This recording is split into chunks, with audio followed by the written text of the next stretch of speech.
Selamat sore, saya Robertus Diman Sugroho, kelas S2A, NPM 2019-465-00043. Divisinya saya mencoba untuk membahas tujuan unsur budaya dari suku Jawa. Pertama, bahasa Jawa.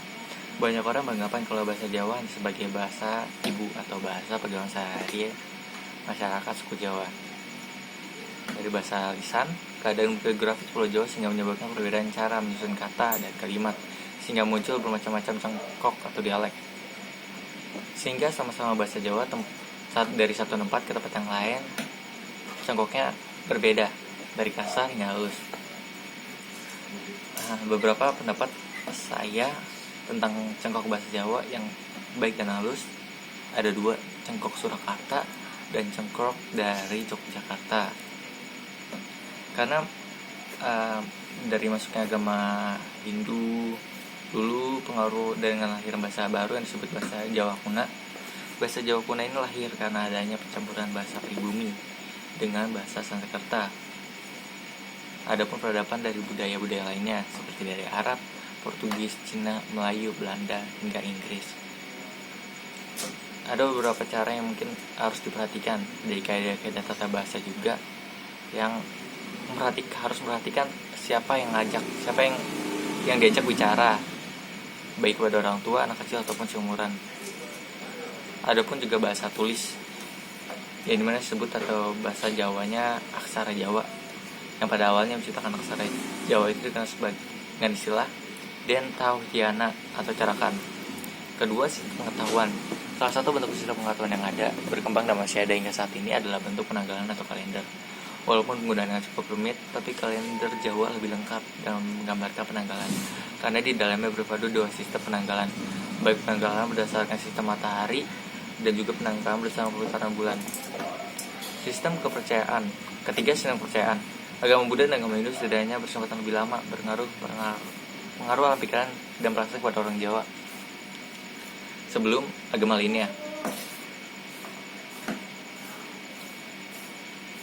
Berbagai upacara yang hingga kini pun masih jelas kelihatannya yang pada manusia Jawa yang menghayati kepercayaan pada Tuhan Yang Maha Esa. Penghayatan mereka sedikit bercampur dengan sejumlah upacara keagamaan yang lebih banyak berbau tahayul daripada tata cara yang bisa didekati dengan cara rasional. Ini bisa dijumpai dari upacara perkawinan, kelahiran, kinatan, dan kematian. Keempat, sistem mata pencaharian. Pada masa Hindu-Buddha, sumber pendapatan kerajaan di Jawa Tengah pada zaman masa Hindu berasal dari bumi dan pajak. Berbeda dengan di Jawa Tengah, Jawa Timur merupakan zaman yang lebih maju. Ternyata sudah mulai meninggalkan bangunan-bangunan purbakala yang cukup banyak. Namun ini berarti bahwa pengeluaran kerajaan untuk urusan keagamaan masih tetap menduduki tempat yang tinggi.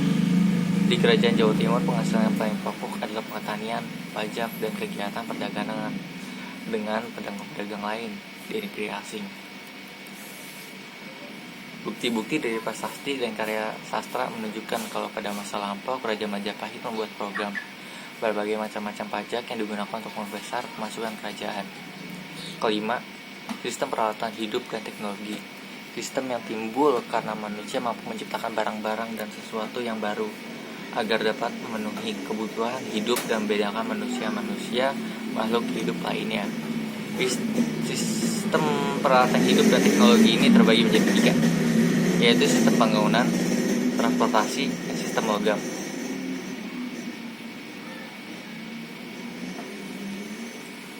Keenam, sistem kemasyarakatan. Dan sistem kemasyarakatan ini akan dibahas mengenai beberapa lapisan. Pertama, dari ningrat atau bendera adalah kelas tertinggi dalam masyarakat Jawa, yang pada tingkatan ini biasanya diisi oleh para anggota keraton atau kerabat-kerabatnya. Lapisan kedua dari priai ini sendiri konon berasal dari dua kata bahasa Jawa, yaitu para dan nyai, atau yang bisa disebut kaum terdidik. Biasanya kaum priai ini terdiri dari pegawai negeri sipil dan kaum terpelajar yang memiliki tingkatan pendidikan yang lebih tinggi daripada orang-orang sekitarnya. Lapisan ketiga yaitu santri. Golongan ini tidak hanya merujuk kepada seluruh masyarakat sosial yang beragama muslim, tapi lebih mengacu kepada para muslim yang taat beragama. Lapisan keempat, wong cilik. Wong cilik atau golongan masyarakat biasa yang memiliki kasta terendah dalam pelapisan sosial. Biasanya masyarakat ini hidup di desa-desa dan bekerja sebagai petani atau buruh. Ketujuh, kesenian. Seni bangunan orang Jawa